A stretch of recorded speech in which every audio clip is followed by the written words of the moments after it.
Ladies and gentlemen, this Mackinac Moment is sponsored by General Motors. Please welcome the director of the Pediatric Residency Program at Hurley Children's Hospital and the assistant professor of pediatrics and human development at Michigan State University, Mona Hanna-Attisha.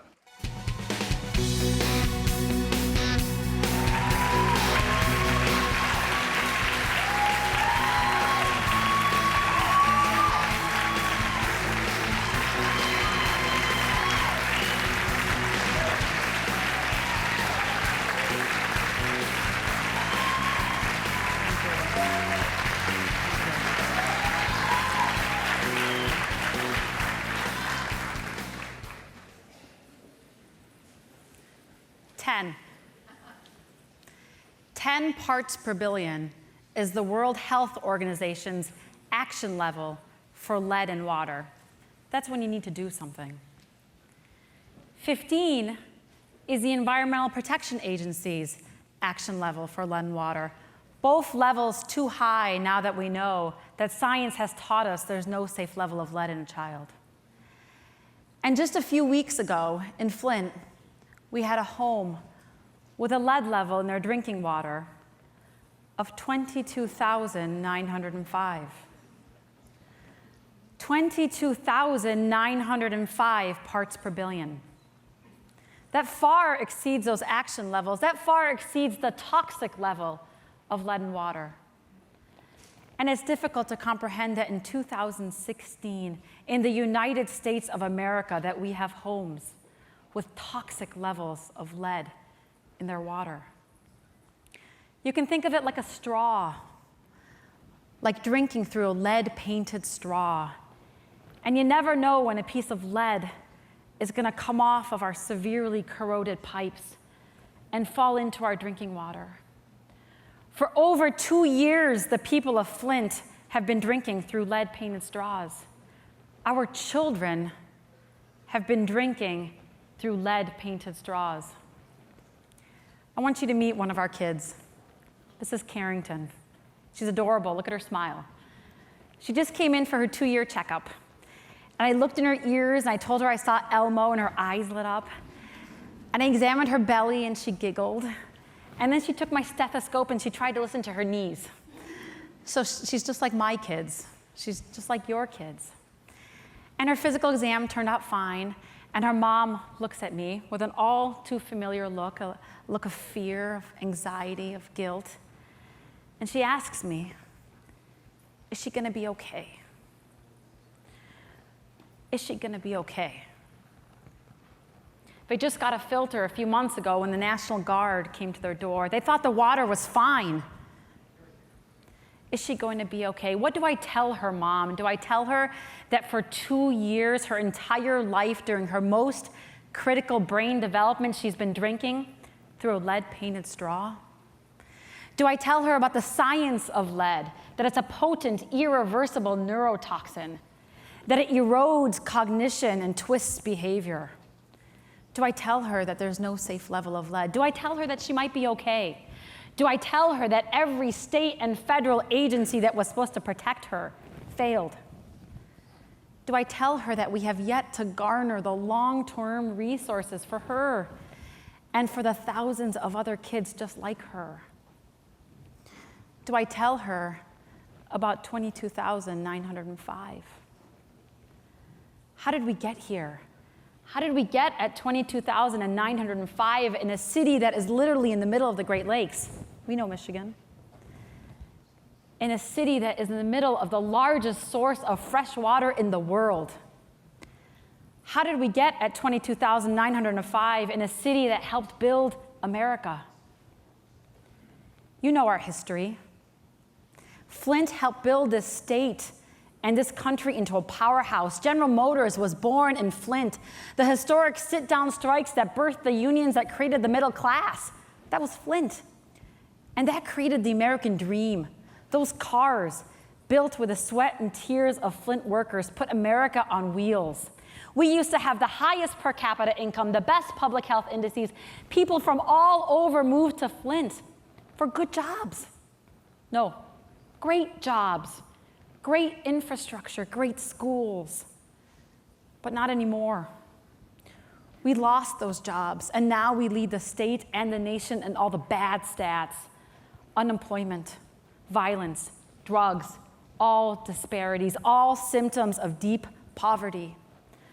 Flint fell from grace and out of the spotlight, ignored, forgotten, a shell of its former self.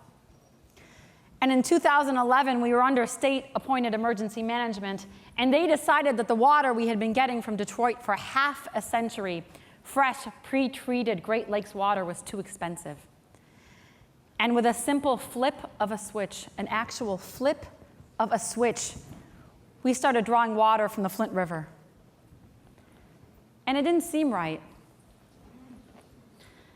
And the heroic people of Flint, they raised their voices, and they've never stopped raising their voices. But with no democracy, where do those voices go? And for 18 months, the people of Flint were told to relax, even when General Motors stopped using this water because it was corroding engine parts. Think about that. Our drinking water was corroding engine parts. And when we proved that lead was increasingly in the bodies of our children, we knew that our focus had to be on their tomorrows. The Flint water was 19 times more corrosive than the Detroit water. It was missing an important ingredient called corrosion control. It's like a medicine that you put in the water to prevent the pipes from corroding. And suddenly the city, the state that used to be so proud, was put out there as a kind of petri dish of pollution, corruption, austerity, injustice. They called us tragic, and they called us sad. And I can tell you, I felt sad. And I felt angry. And I felt betrayed. But then I got to work, because our focus had to be on our kids, and it had to be on their tomorrows. It had to be on Carrington and on the thousands of other children just like her. Because it is my job as a pediatrician to take care of the kid in front of me, but it is even more importantly my job to make sure that they have the brightest future ahead of them. And what was happening in our water threatened the tomorrows of all of our children. And I don't have a magic pill or an antidote that can take that away. But we are trying. We are trying to do our best to preserve their tomorrows. And today, I find myself in a city that is defining how one heals itself and protects itself.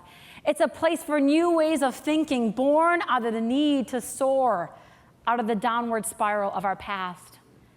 It is a place of hope. We are building hope. Michigan State University and Hurley Children's Hospital, both trusted institutions that have been in Flint for over a century. We are changing the trajectory of our children. We are flipping this story. We used to build strong cars, but now we are building strong kids.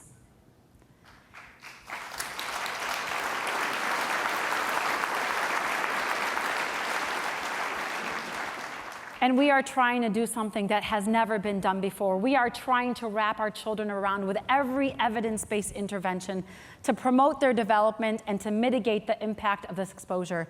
Because the treatment for lead is the same treatment that builds healthy children and strong communities. It's early intervention and universal preschool and school health services and nutrition and behavioral health care and going to your doctor. The treatment is investing in children, especially our youngest and our most vulnerable. And this is how we are flipping our story. Because we will not be defined by this crisis, but rather we will be defined by our response to this crisis. And we have a lot of work ahead of us. And as Flint's future gets brighter, we hope to shine a light in other places, and a lot of other places facing the same issues, in those forgotten places surrounded by the darkness of poverty and the deafness that often goes with it, because there are Flints everywhere, forgotten people in forgotten places. And in 5 years, 10 years, 20 years, when you think about Flint, you may still think of Flint as a city that built cars, or the city with a contaminated water supply, that needed the National Guard to deliver safe water. But what I hope you think about is our kids and how we were all able to invest and intervene for our kids, how we took a tragedy and we came together and we flipped the story, how we defied all odds, how we became a model for the nation. And that brings me back to Carrington. Carrington's dad is one of our many Flint heroes who is working day and night for a brighter tomorrow. Carrington's dad works at our community foundation, where we've established the Flint Child Health and Development Fund. This is our Tomorrow Fund. This fund will help us guarantee that our kids remain smart and strong and resilient. But we cannot do this alone. We need your help. We need everyone's help. And with your help, when that next mom or dad comes to clinic and asks me, is she going to be okay? I can confidently respond, she is going to be better than okay. She is going to be great, because we all did something. Because we know that Michigan cannot be great until all of our cities are great. Because we know that Michigan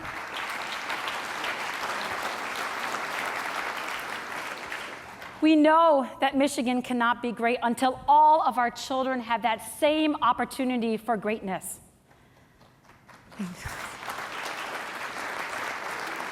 And our kids are going to be great because we are not a state. We are not a people that can accept 22,905 parts per billion in our drinking water, nor the consequences for any of our children. Now it is up to you. What are you going to do? How are you going to give? Thank you.